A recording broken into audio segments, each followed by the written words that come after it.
Thank you so much for tuning in to Circling Dialogos. If you are inspired by what we talk about on this channel and want to dive deeper and in fellowship with others, there's a number of ways you can do that. One is to become my client and work one-on-one with me.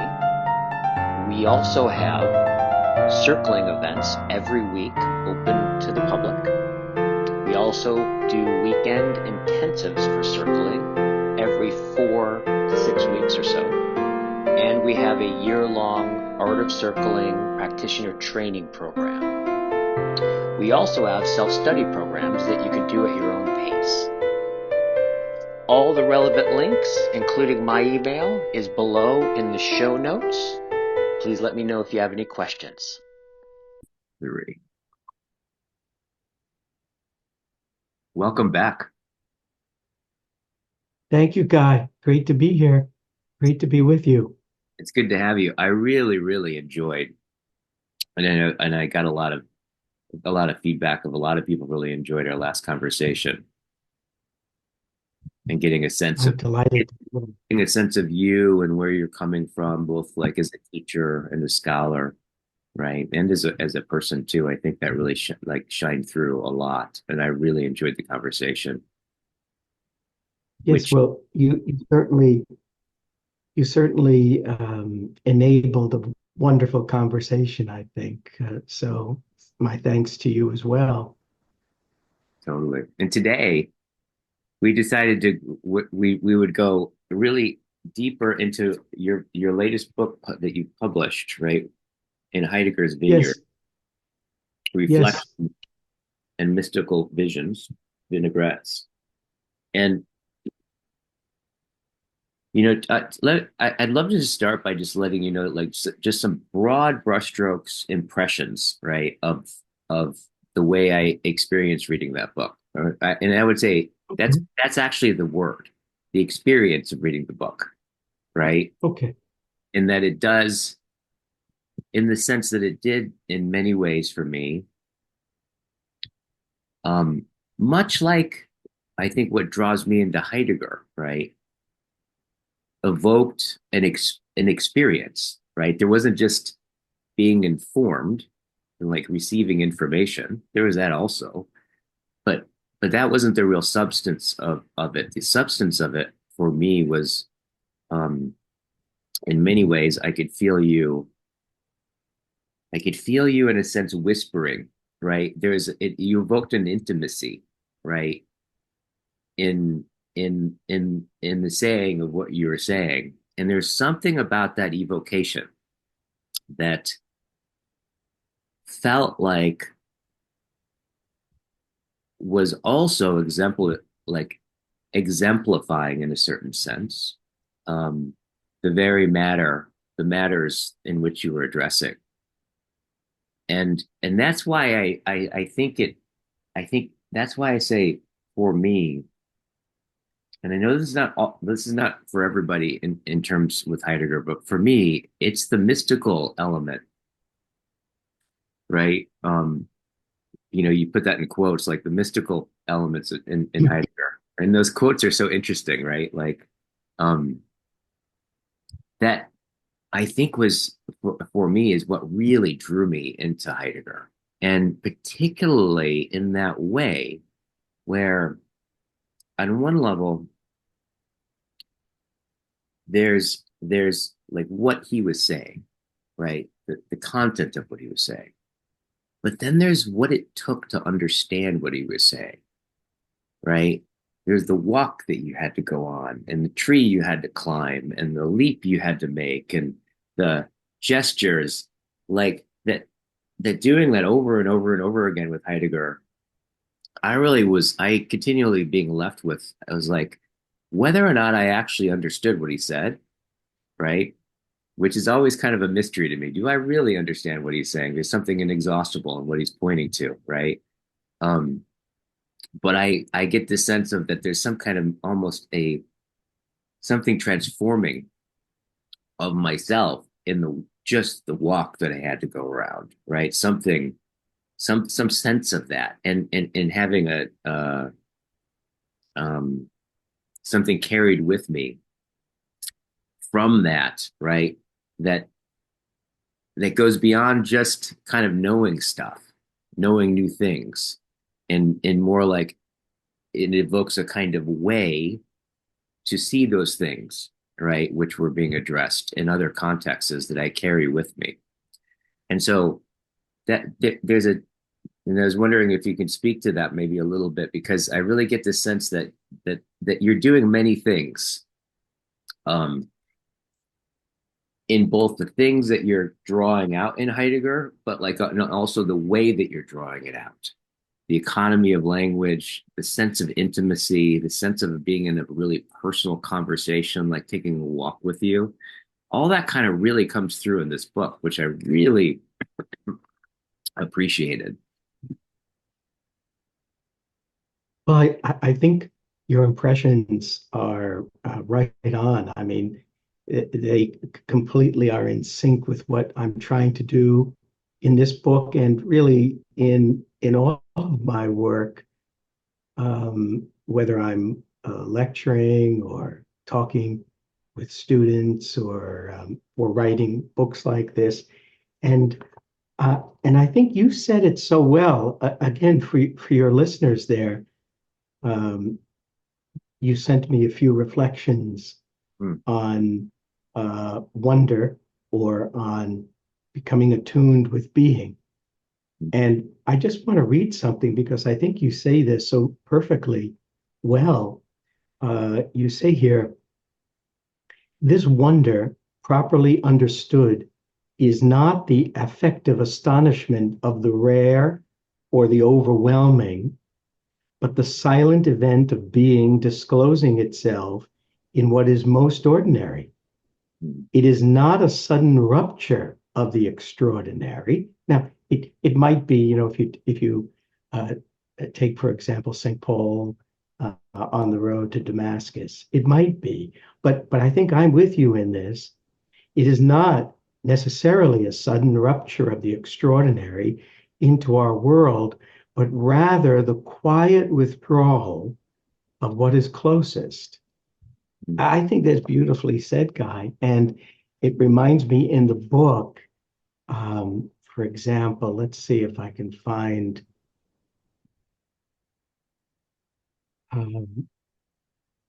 Would you mind if I read just a little bit I'd love it. from the book?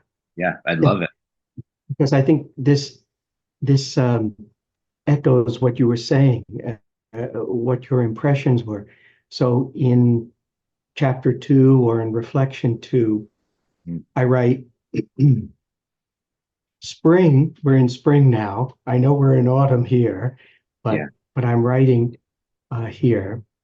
Spring arrives late in New England, and it was only yesterday, a day in early April, that the sun shone brightly and warmly for a change. The cloudless sky was a brilliant blue. Pale green and red buds dotted the trees and bushes. The grass was soft from the winter thaw, and sleepy it seemed, not quite yet in the mood to grow. There was hardly an insect to be seen or heard, and only an occasional bird and an occasional chirp or warble. All the juices of spring were still pent up and not yet flowing and overflowing. I carried a chair out onto the grass in the garden and began reading, but soon I had to put the book down and simply quiet my mind. I closed my eyes. I'm not sure for how long. Then, from out of the quiet, I heard the low rumbling of a small propeller plane passing overhead. This sound, yes, this commonplace sound, moved into me. Deeper and deeper it went, until I felt it move all the way through me and out of me and into the very depth of everything. The sound encompassed the whole cosmos. For a few lingering moments, I experienced I and not I as one. The sound filled my very being, It filled all being. It was all being. Mm. And then I go on to talk a little bit more about this. But I think for me, what's important is that uh, in reading Heidegger, uh, to experience what he experienced, or what so many others experience, what many of our listeners perhaps have experienced, I think is captured in these small moments of our lives. Yeah. And that's why I tend not to want, naturally, as a scholar, um, there's the language of the scholar, and there's the language of the text, and there's the language of the terminology. But that doesn't get to the heart and soul of the experience. And I think it's in these small moments we have that we can share with one another that shines a light on this experience of being, or this experience of mystery, however we call it. And I think you captured that so very well in your own words there. Yeah,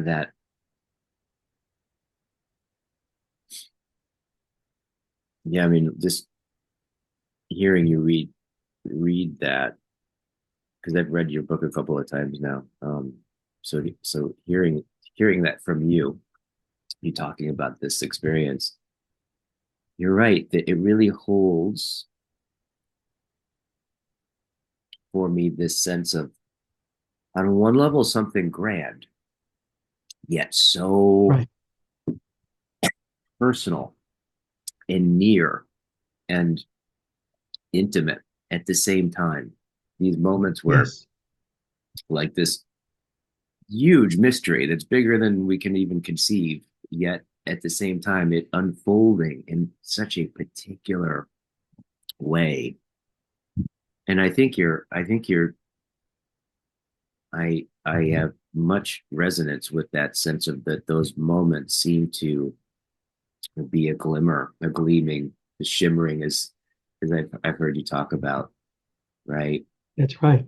That's That, right. that there's something about the language, right, where, especially in our times where everything, right, is, for the way that we kind of worship the imminent, um, in this everything being explainable or explicit, that technological kind of in framing, all of that kind of indicates that for me. Um, there are certain things that that hold their reality in a kind of silence or concealment or withdrawal. Like that's the way they are. And therefore, to explicate them, right, is in some senses to change their nature and turn them into something else. But this kind of language that, or like personal intimacy that it takes, it seems to me, to evoke the silent without making it a sound, right? That that that strange place where it's as much, you're saying so much more and not saying it, right? In fact, saying it would be stealing it from itself. Would it no longer would be what it is, but this pointing, right? And letting the withdrawal be the thing that's most near is so yeah. I mean, I love those are probably some of my favorite, most redeeming. No, it seems to me it takes a long time. It takes almost a lifetime of experience to be able to come to that realization, right? I mean, especially, let's say, for academics, because academics generally, um, uh, in conversation, uh, start a kind of avalanche of terminology, an avalanche of technical terms, and this is the academic way. But to see over time that that has its place and that has its value, but that's not getting to the heart of the matter. That's not getting to the core of the matter. And that a very simple language and a very simple experience can convey what volumes and volumes of technical terminology cannot. Yeah. Thus, just to show everybody, it's a pretty thin book, right? And that's part of what sticks, right? Is the economy of language in which you're addressing, right? What you're addressing is as much says it as the words that you use, right? Yes, I think that's exactly right. And of course you're drawing out things that I'm not always so explicitly aware of. Yeah. But as you say it, I reflect on it and I say, yes, you're quite right. There's a simplicity of language that I've learned to value, but also that we don't need a great quantity of words to say these things. Yeah. And that is also generally a failing of our times, or a failing of academic literature in particular. I think, it's the 500-page book that is considered to be the standard. Of course, that's nonsense. Yeah. That's nonsense. Yeah, totally. This has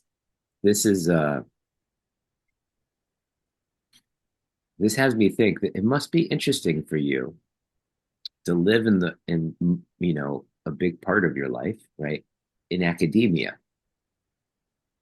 And like I would imagine as you've matured, right, and matured into, right, like I could just imagine, like you said, it takes a while to be able It to does.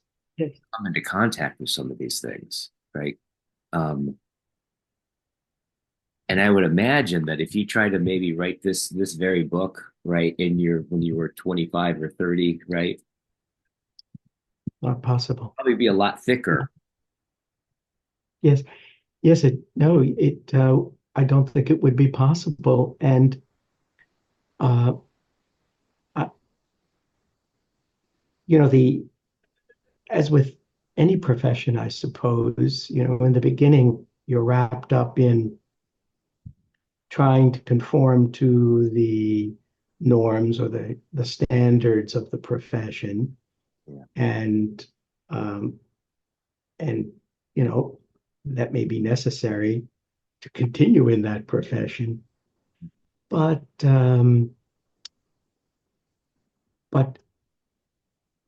but now, as I see it, it's so often just a proliferation of words, a multiplication of words, the need to impress that one has mastery over a particular vocabulary, and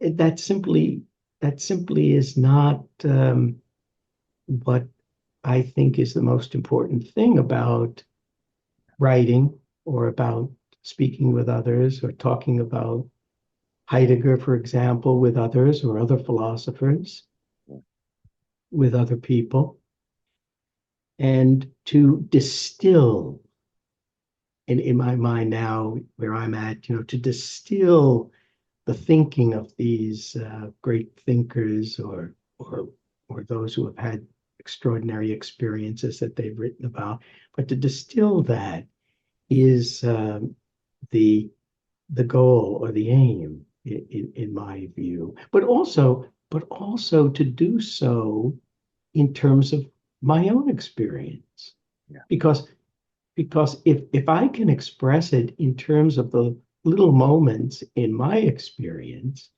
this resonates with others, and they find their own little experiences. They find their own small events in which being or whatever we shall name it, this mystery, reveals itself or discloses itself and lifts us up in a remarkable way. Yeah. Yeah. I hope you're enjoying this video so far. Just wanted to remind you, if you are interested in diving deeper in what we talk about here on the channel, in fellowship and in a more embodied way, there are a number of relevant links in the show notes, including working with me one-on-one as a client. All the information is below, including my email address. Thank you.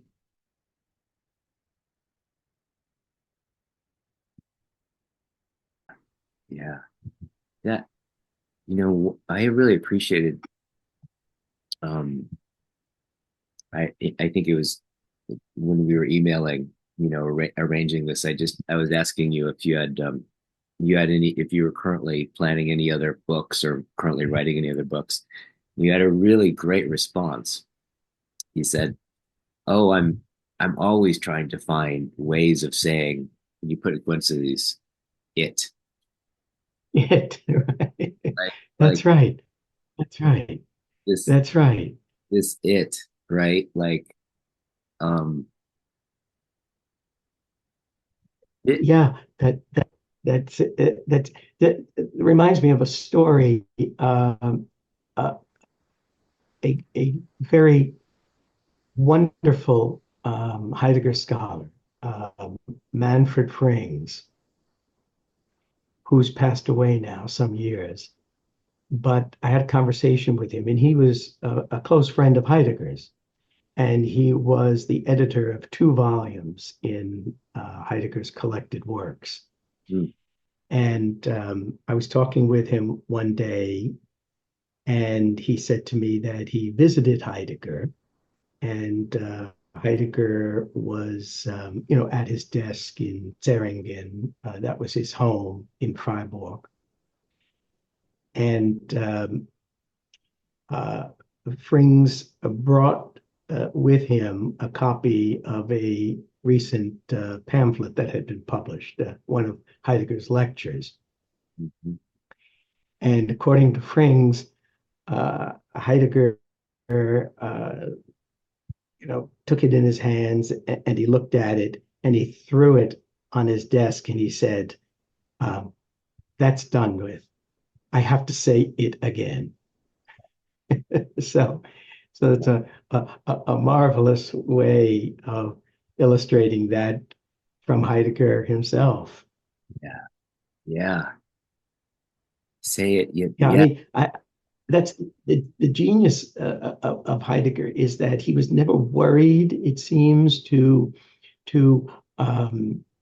make consistent, all of his writings, all of his lectures, that he wasn't at all concerned with going back and making corrections or editing. He just moved forward and tried to find new language to say what he said was, the same thing, this core matter Yeah, about being yeah, itself. Yeah. totally.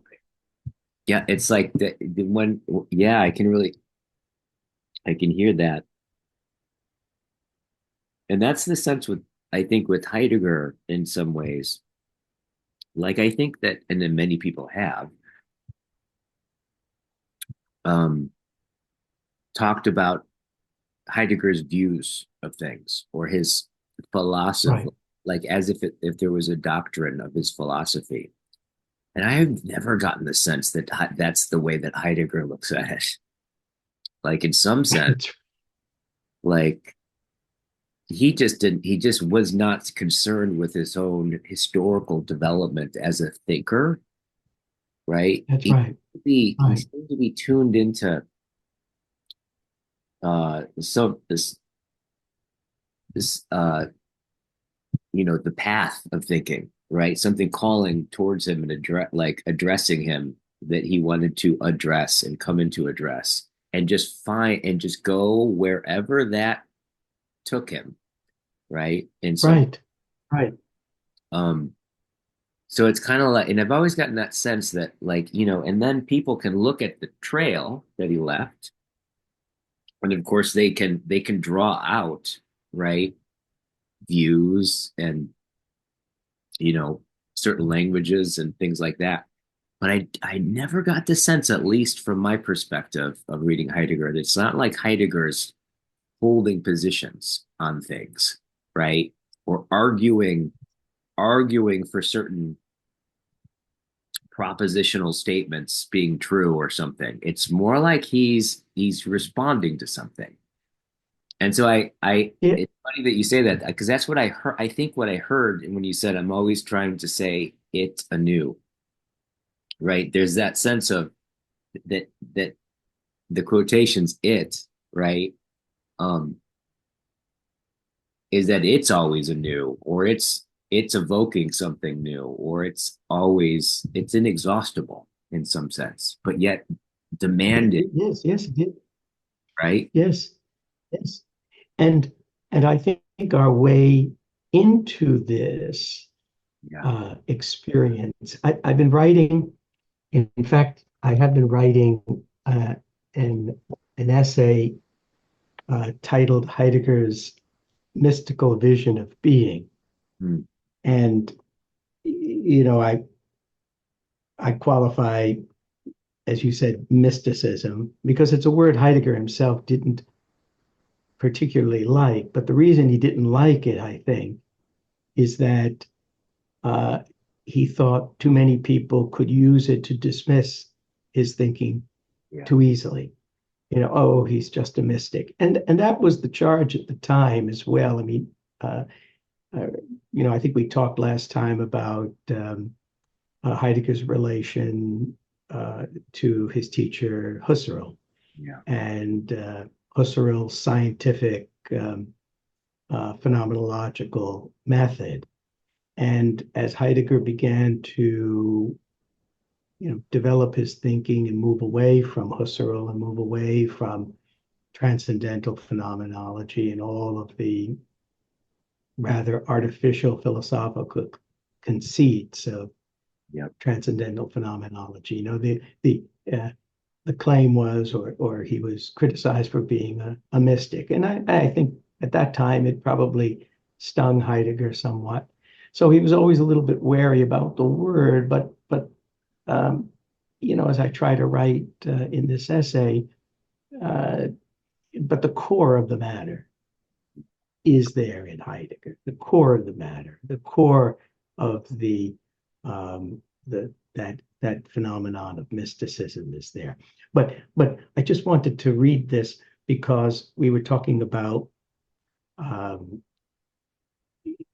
argumentation and reason, logic. That's not the way for Heidegger into what he's trying to get at in terms of the experience of being. And very early on in 1920, he's reflecting on uh, the um, the New Testament. He's reflecting on some of the Christian mystics in 1920, and he says this, and I think this is just so instructive here. It's so to the point. He refers to the mysterious moment of the undivided unity of intuition and feeling, the one being nothing without the other. And I think that may be the secret to Heidegger's thinking. He was always guided by this undivided unity of intuition and feeling. Yeah. It's not a matter of settling these things through uh, particular rational arguments or logical arguments. Yeah. They have their place, of course, right? I mean, rational arguments and logic have their place. But when we're talking about the experience of being, our access to it is through this mysterious, undivided unity of intuition and feeling. I think that's very powerful. Right. This undivided union between intuition and feeling. The undivided unity of intuition and feeling. Of The undivided unity of intuition and feeling. That this intuition that we have is not simply cognitive, but it is also, it fills our whole being. I mean, I think this is what he means by feeling here. I mean, it fills our entire being. So it's a knowing that nonetheless encompasses all of us. Yeah. The whole of us. Yeah. The whole of us. Yeah.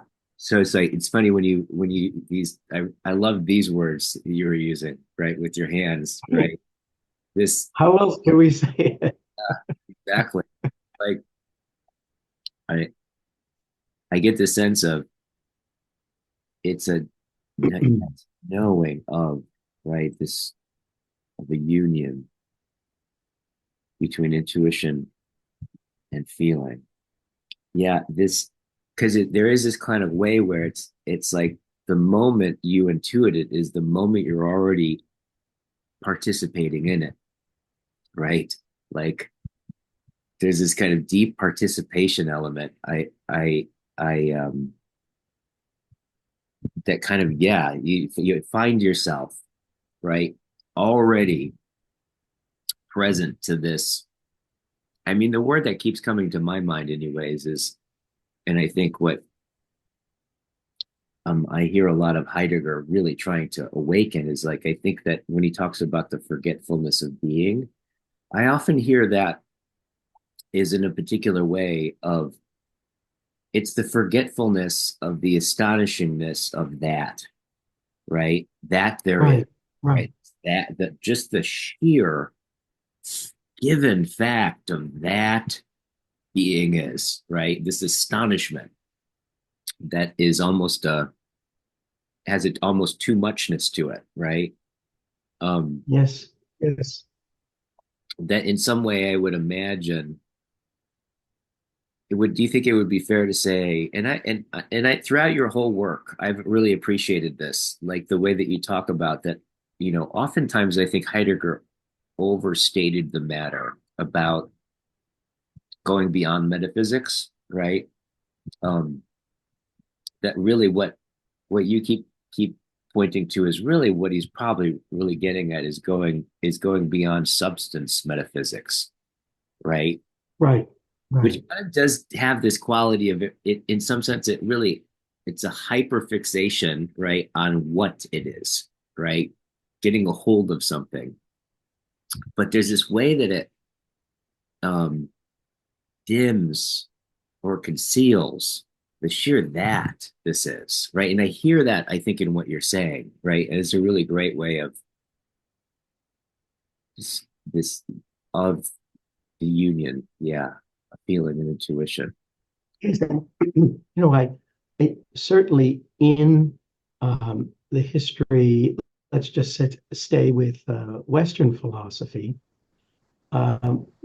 We can find many precedents for this, right? I mean, going all the way back. Well, even Heidegger thought that, what we call the pre-Socratics had this intuition of being. Yeah. Parmenides, Heraclitus, and Anaximander, and that things begin to change with Plato and Aristotle, although he's rather respectful of both Plato and Aristotle because there's an echo of this, he thinks, or there's still traces of this primary or primordial or originary experience in Plato and Aristotle. But he also knew, and this is to your point, I think he knew that what he was trying to say had been said in some ways by the Pythagoreans as well, the Neoplatonists, the Christian mystics, the alchemists, even the Gnostics. So I think he knew that, and in some ways was drawing on those traditions.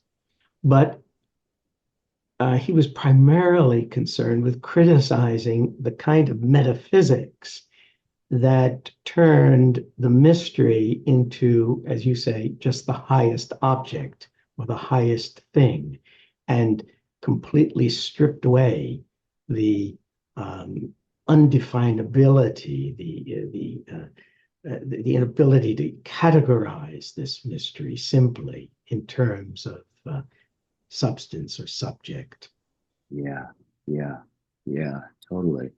The and the so so I'm curious for you with how did the writing of this emerge or come about? Was it actually I'm curious about actually what writing for you is for you, right? Yeah. What has it been and what is it becoming, and how did this book come about?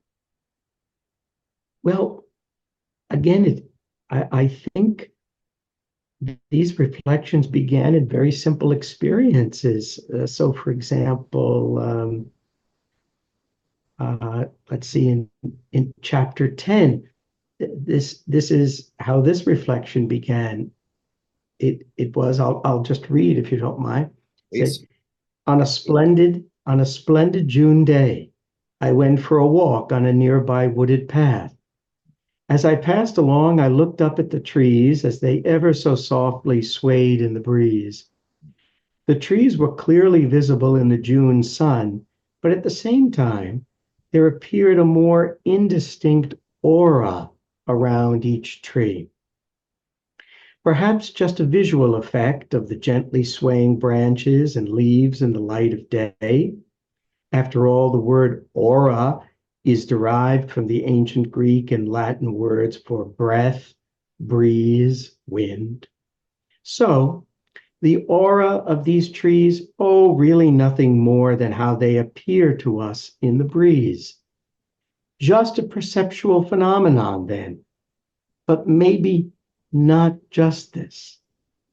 I have always been intrigued by Heidegger's frequent use of the word umschweben, a word that he noted was also used by Hölderlin in his poetry.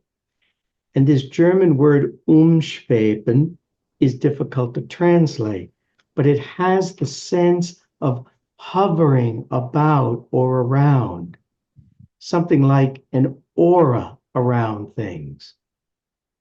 And Heidegger often describes things such as a cabin, a bridge, the sea, mountains, and even islands as having this aura, a glow or glimmer hovering about them. So, writing this particular book began in something as simple as a walk along a wooded path and seeing what I took to be the aura of these trees swaying in the breeze. And then it reminded me of Heidegger's word umschweben and how he uses this word and what that means for us. And in fact, Guy, I have to say, you say it as well. Let's see, you say here, for in the retreat of the ordinary, the inexhaustible depth of the familiar becomes manifest. The world does not change, it deepens. It deepens. That was my experience that day on the wooded path. Yeah. So it begins with a simple experience, and then I try to just amplify that experience in terms of Heidegger's work or in terms of what Heidegger has to say. That's its genesis, I think, and that's true here also, where I'm reflecting on a work of art, if I'm thinking about the San Damiano cross and what does that mean in terms of Heidegger's experience of being, or uh, the that beautiful painting by the Italian painter Carpaccio, or the stained glass window of in Birmingham in England.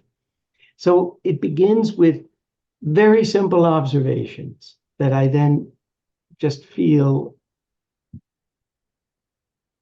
don't want to say compelled, but I have a desire to amplify Yes.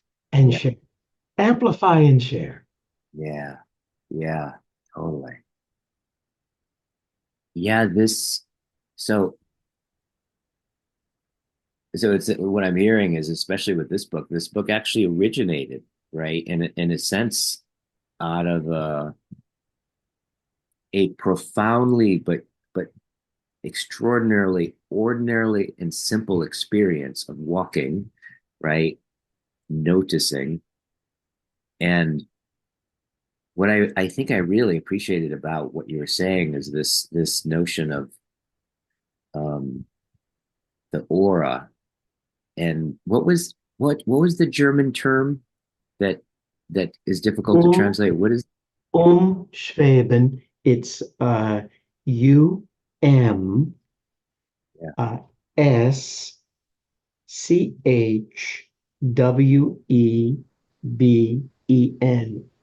Schweben, which yeah, has the meaning in German of hovering about or hovering around. And Heidegger uses that word quite a bit, but he uses it to refer, as I said, to very simple things: the cabin, the mountain, the sea, the bridge, very, very particular things. And so our access to being itself is through particular things. I mean, we don't have to go looking, we don't have to go looking in a special place. We the I like to think of it as the window or the door or the gate is there in every particular thing. And we can see through that window, or we can walk through that door or that gate, every particular yes, thing. yeah, yes. Every particular. That's it. In some sense, for lack of a better term, minding or attending to the particular, right? Yes, Um, Something else shines through, right? yes, yes, yes, It's, and I think you even use in quotation marks, seeing the aura, right? yes, yes. It's precisely, it's precisely, it's strangely, it's because it's precisely that you don't see it with your eyes, but you still see it, right? It's that's so interesting about this, like this implicit sense of, oh, this whole time, there has been this whole gathering, right? These particulars together. And like there's this kind of, when you see it and it shines through, what's interesting about for me is that you also see that you hadn't seen it, right? Like there's this way where it's like that's part of the, in some sense, because it's a revealing that in some sense speaks to what had been there the whole time, Yes, yes, yet had not occurred to me, right? And so when it does occur to me, it also does this interesting sense to like almost my whole historical reference to a tree, right? A right. moment, right? It does this whole kind of, there's a like it changes my whole history in some way, right? Reconfigures it, in this kind of seeing that. And I think this is I think what I was trying to draw out in the experience of wonder, right, as opposed to something like awe, or how it's different than awe in this way, that like wonder has this quality where what was most familiar to you reveals, but without completely like revealing the whole thing, but intimates, right? Yes, Glimmers whole another dimension or a whole level of depth, right? That had been present but unoccurring to you, right? So in that moment, like, you get a glimpse of that, right? That sense of right. that it draws you to it, right? Absolutely. And I think it speaks to, what the early Heidegger called our ontic ontological unity as a human being. Because after all, we do have to deal with particular things in an ontic way, by which I would mean, yes, as objects. Sometimes you have to deal with things as objects that we have no Yeah. choice as human beings. There's a practical dimension to our existence, but not simply ontically, because we're also ontological, and that ontological dimension of ourselves is what is open, always open, but we don't always have access to it because we are a human being. But when we do pay attention to that window, that door, that gate in things, it's a remarkable opening and a deepening, as you say, and the revelation of being as it shines through all things. So we are, in fact, that marvelous Flammarion engraving at the very end of the book on page 104, I think, Yes, yes. says it so perfectly that, we live in this ontic world in which we deal with things, as objects, but from time to time, we peek out into the other dimension, Yes. this remarkable Yes. dimension, mystery, and that defines our existence. So, what I'm trying to say also in this book is that I'm not judging or blaming anyone for, the we in the contemporary world we seem uh, so totally preoccupied with the ontic, and that's a limitation. But it's also a necessary component of being human to be involved Yeah. with things in an ontic way. But we are more forgetful of the ontological dimension, and I'm trying to simply bring that back into view in a very gentle way, not in a lecturing way, not in a scolding way, Yeah. but just, you see, it's there. It's there. Yeah. Yeah. Let's turn our Yeah. attention to that as well. Yeah. God, they so that's I'm really appreciating you naming that, because that's the thing that I think I'm appreciating in your writing is this, that in some sense the word the in it's a drawing into intimacy. That seems to be the word I keep coming to. There's an intimacy um that you're evoking in this, like, in a certain sense, gently pointing to it, but pointing to it with a minimal amount of point, right? Like not over pointing, right? Like the most economical amount of just that sensibility, right? That it seems to be, in some sense, it seems to be the I don't know if it's the only way, but one of the essential ways that it could be revealed as such, right? Is that kind of attunement to it, right? Yes, that's well said, and I agree. Um, you don't want to hit someone over the head with a sledgehammer about these things. It's pointless and arrogant, And that's not the experience. The experience is a very, I like your word, intimate. It's an intimate, quiet, gentle experience that we have, and I want to share it that way as well. And so I have to find the right words or the right structure to do that, which to me comes rather naturally. I mean, it's not studied. It's not a studied um, uh,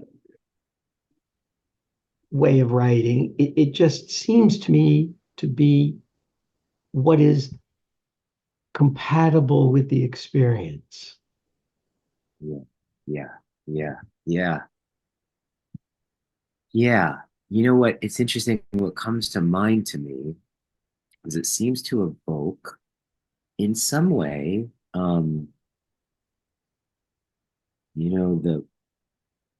in some sense echoes of the classical, more of the classical epistemology sense of where it's like, since Descartes, you could say to know is to have correct propositions to the object in the world, right? Like, but before that, right, before that kind of Cartesian split, if you will, to know was in some sense a contactfulness, a conformity, right, with what is known. Like in some sense, there's like to know this hand, I must, there's some, it evokes something must be hand-like in my knowing, right?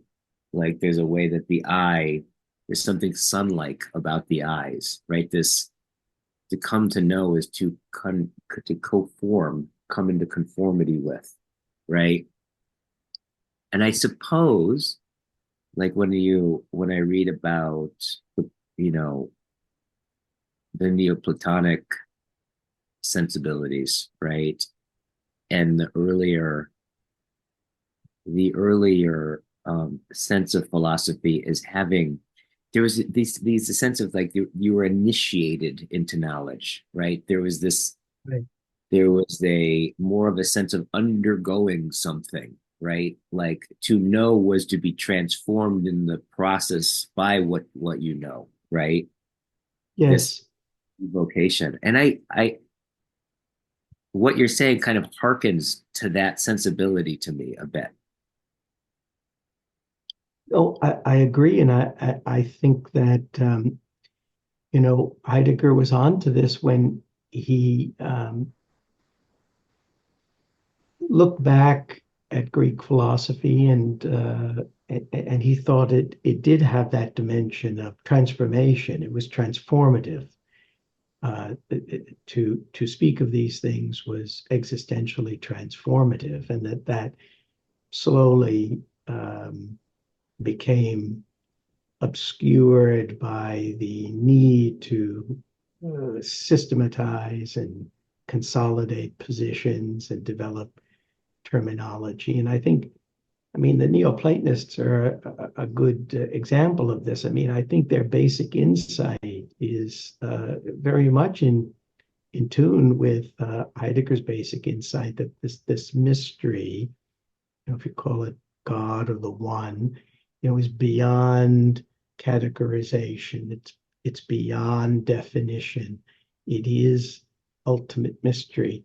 But unfortunately, in the unfolding of Neoplatonic thinking, I mean, there's such an elaboration of terms and terminology and all of the things that Heidegger did not like about philosophy, all the things he did not like about the history of metaphysics. But the basic insight that Plotinus has, for example, Yeah. and the way he expresses it is closer to what Heidegger's doing than what his later followers, Porphyry, Proclus, Iamblichus, and others were doing in just this multiplication of terms. And even today, right? I'm sure you speak to some Neoplatonists, and it's simply tiresome. to Yeah. try to sort out all of the Yes. different terms and all the different hypostases and all the different Yeah. emanations. It gets us away from the fundamental experience that is the source of Yes. all those reflections. Totally. Yeah. I'm That going to get it. fundamental. I'm going to get into trouble with the Neoplatonists now. Well, it's it's interesting because I've often, and this is what I was appreciating about this, like in some way, you know, you hint at this in some of your writing, right? And of course, you could only hint at it, right? Because there's a sense where, yeah, Heidegger really didn't come into grappling with. I hardly ever heard him talk about any of the Neoplatonists. It's However, true. when I read Plotinus, right, and like especially his work about, around the one, right, this kind of in some senses the withdrawing, inemanating sense, this unobjective thing that is the most real somehow, right? That shines through, but it has all this paradox. It's like it's funny because I've always gotten the sense of like I get the same feeling when I'm reading Yes. Plotinus, right, at that level that I get in reading, especially Heidegger's later work. It's this. It feels like they're at the same place, and I sometimes wonder if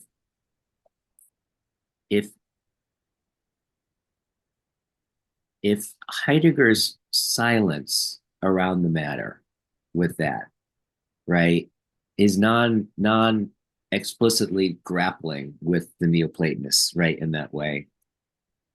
And in some sense is him saying it, right, in this way, right? Like his not referencing those things, right, explicitly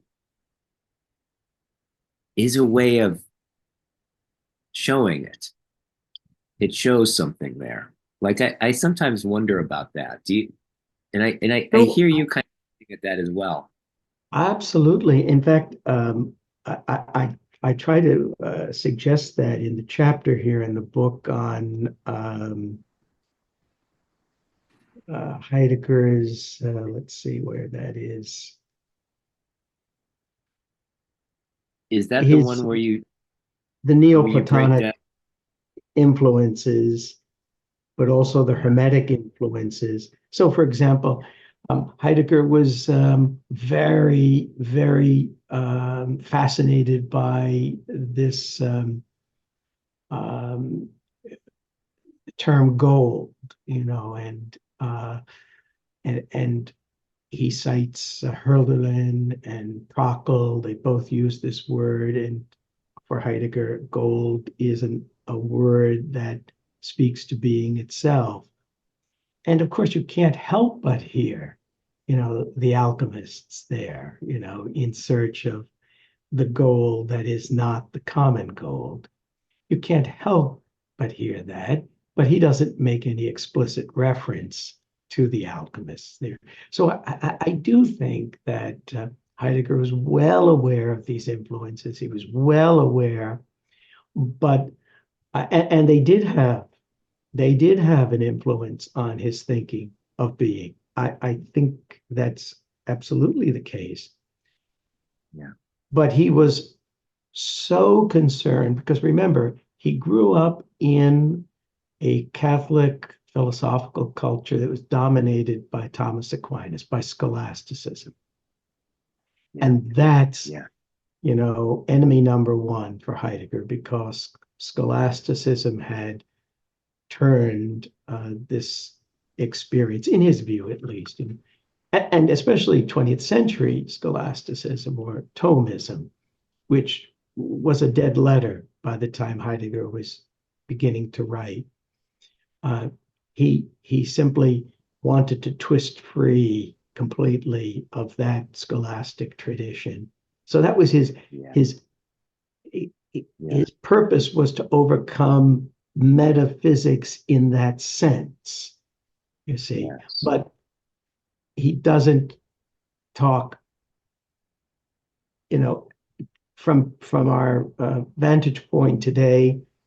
I think that it would be wonderful to speculate whether or not Heidegger would have given more credit to these alternative metaphysical systems and their insights. Had he not been really struggling to shake free of that Thomistic philosophical tradition, and especially the Thomism of the early 20th century, which was really a very deadening and lifeless, right? Lifeless philosophical perspective. Yeah, totally. It's funny because there is a in some of the people that I listen to and kind of a part of some of the conversations are, you see this current desire to go back to the Orthodox, the Eastern Orthodox, right, traditions, right, of people like Dionysus, right, pseudo Dionysus, right, Right. Maximum the Confessor, right, which have these much more of this kind of, right, like this very, very like rich, like mystical element to it, right? Yes. Yes. And there is seems to be an awakening of a lot of people returning or desiring that. In fact, one of the most I would say publicly popular priests in the in Catholicism, right? Roman Catholicism right now. Is it Baron? Bishop Baron, I think it is his name. Oh, yes. He's I've heard he's the name. saying he's saying, for example, I've heard him say, yeah, one of the things where he thinks that the Catholics went wrong, right, is they leveled down, right? They took out all the weird stuff, the strange stuff, right? They kind of modernized and tried to make the depth of the rituals more digestible and attractive, right? Which kind of leveled things off. And he's calling for a return to the strangeness, the bizarreness, uncanny, Yes, right? they've forgotten That he, about the mystery. Yeah, they've forgotten about the mystery, and yeah, it's a shame.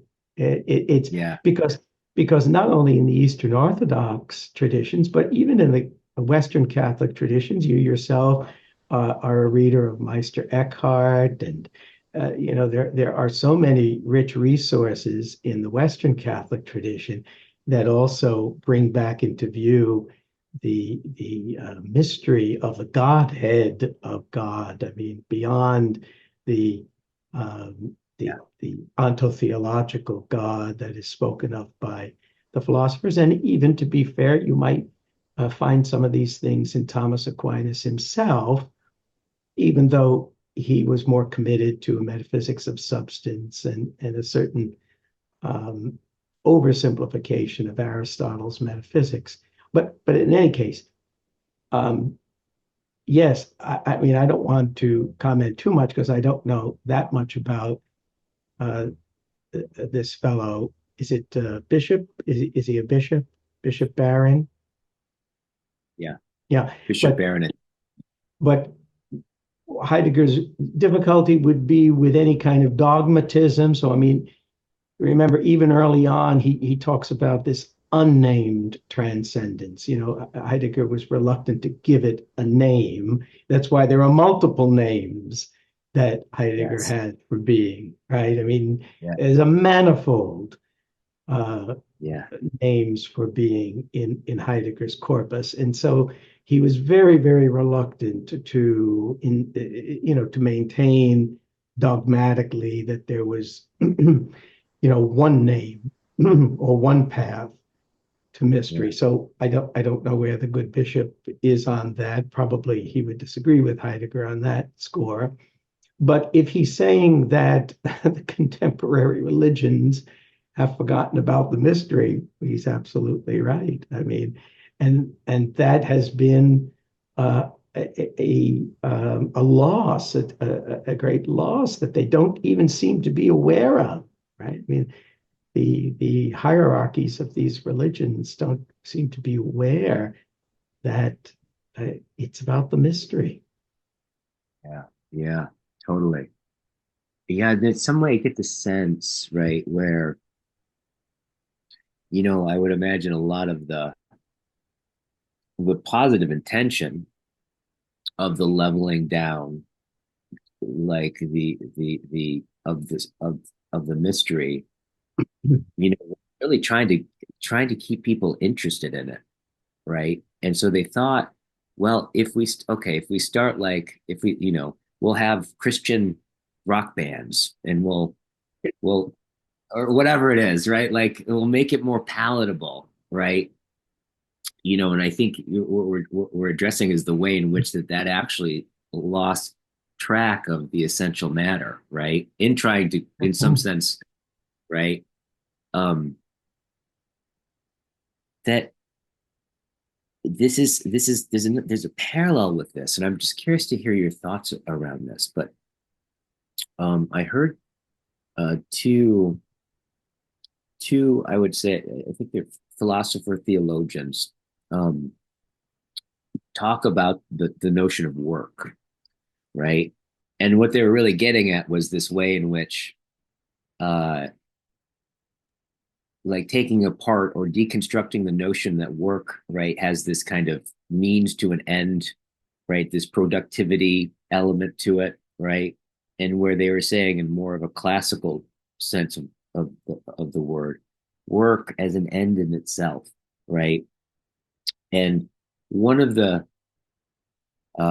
one of the things that someone, like, he pointed out, and I was like, God, this is so true. I never thought of this. Was, he said, if you notice at the upper echelon, right, the highest, like, echelon of work, like restaurants, cars, any kind of field where it's like the work is so much the thing, right? Its own end, right? The that that you, at that level, there's almost no minding or tending to whether or not the customer is pleased.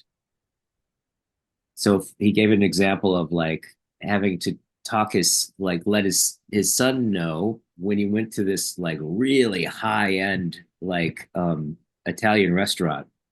He says, get ready. They're not going to ask you whether or not you like it, right? Because, and he goes on to say, it's like, you get the sense, because it's what they're doing is not you are not a consumer in which they were trying to please. You're participating in something much higher, right? And so it's not about this thing meeting your needs. It's rather, it draws your needs into participation with this something higher, such that they're not necessarily met, but they're educated, right? They're uplifted, right? They're attuned, right? And I just kind of get that sense. There's something, I thought, I've been thinking about that ever since. I was like, yeah, there's something about that. This way where, like, in our hyper consumerism, right, which is, only increasing, like, exponentially every day, right, like with the internet and everything, right? um that I think, in some way, there's a spirit of what you're getting at here, in inviting something people into here, right? You're not like, you're not looking to, like, satisfy the reader in some way. You're inviting them, it seems, to, in a right, in to participate into participation with something, right, with the matter, right? Right. That's right. Um That's right. and it's a different kind, it's a different way of participating, right? It's like because it doesn't end, because that's the thing about kind of like I talk a little bit about in that thing about wonder, is like the difference between wonder and curiosity, right? Curiosity always has this sense of like if you're curious and it's satisfied is the moment your curiosity is gone, right? It's Right. more like hunger, right? Or wonder is a much different level than that. Yeah. Yes, I think you, again, I really enjoyed reading what you sent me, but I think you say, yes, that wonder is a mode of being.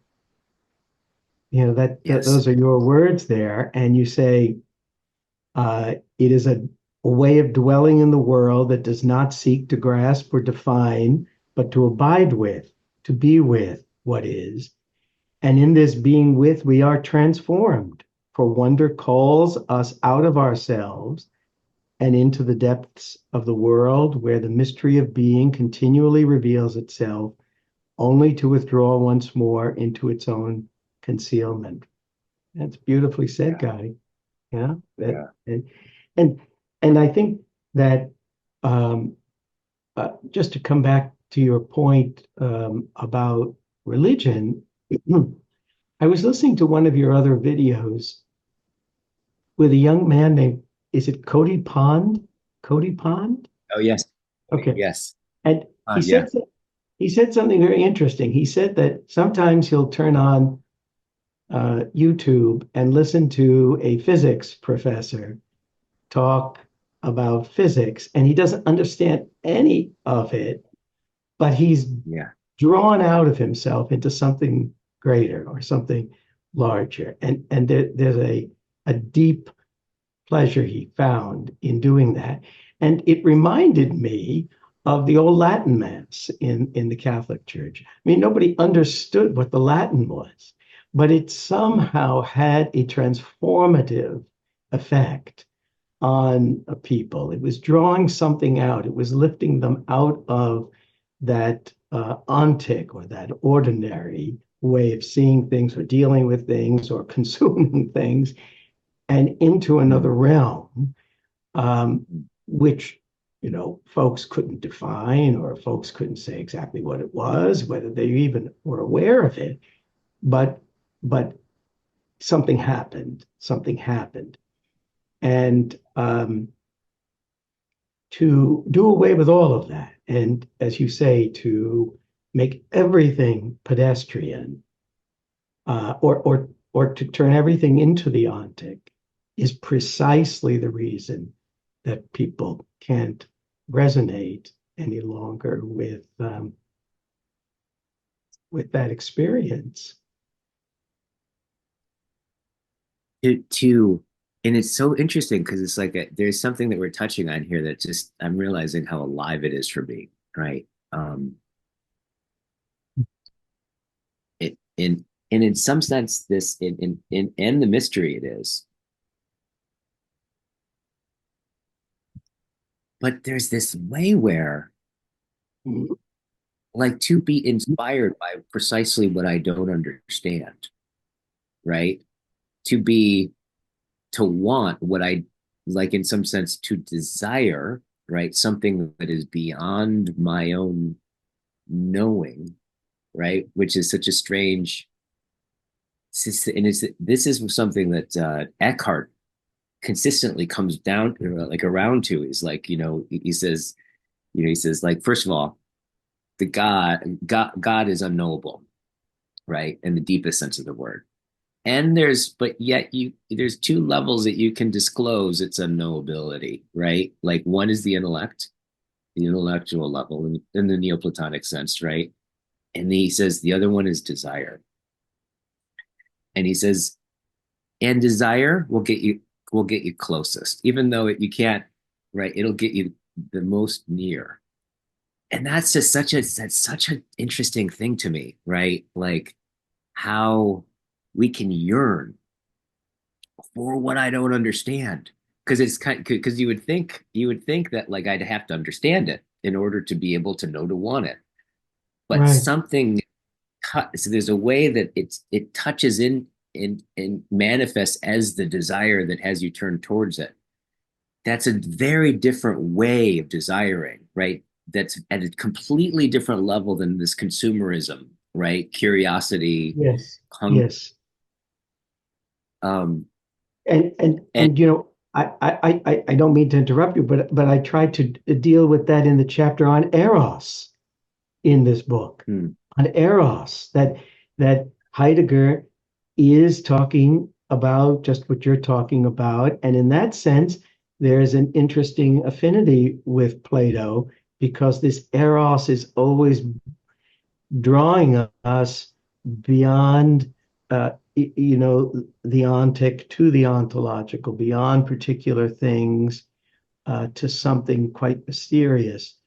So it is there in Heidegger, and hmm, I point out that he doesn't use that word eros, but I think it's there in his reflections on physis, nature as this great uh, uprising and emergence of things, including ourselves. And so we're we're moving toward something yeah, very important and mysterious, but we're moving toward it, right? And I mean that's captured by what you're saying about desire or eros in the ancient Greek. yeah, yeah. And to and I think the thing about it is like I think what you're talking this moving toward what is what is well, I mean, I get this a little with my wife. I mean, I experience this a lot with my wife, where the more I know her, the more mysterious she is at some level, right? Yeah, Like yes, precise somehow that very mystery that I seem to be in love with, right? Like that's the years later, like, you'd think, but she'll some twist of things she'll say, some response she'll have, some I'll be like, there's a strangeness or a mystery kind of there that's like it feels very connected to my heart to her, right? But right. yeah, this drawing sense, but this quality, and I think this is what I would imagine when we were talking last time about your experience of teaching, right? Um, this it's a way where it's like I think I feel a sense of urgency, right, around how this gets like how that level of desire gets evoked in one, how it awakens in one, what awakens that in one, right? Because it's not obvious, like in this way where when you go to a like an elite restaurant, right, where they don't care whether or not you like it because you're participating in something much Right. more, right, where your needs are subservient to something greater, right? And that and that then somehow your needs are educated, right, the way one gets a taste for something where they start off and it does, like like classical music, like one could desire to want to like classical music but they don't understand it, and then they come into relationship with it, they participate with it, and one develops a sensibility for it, right, and loves it more and more.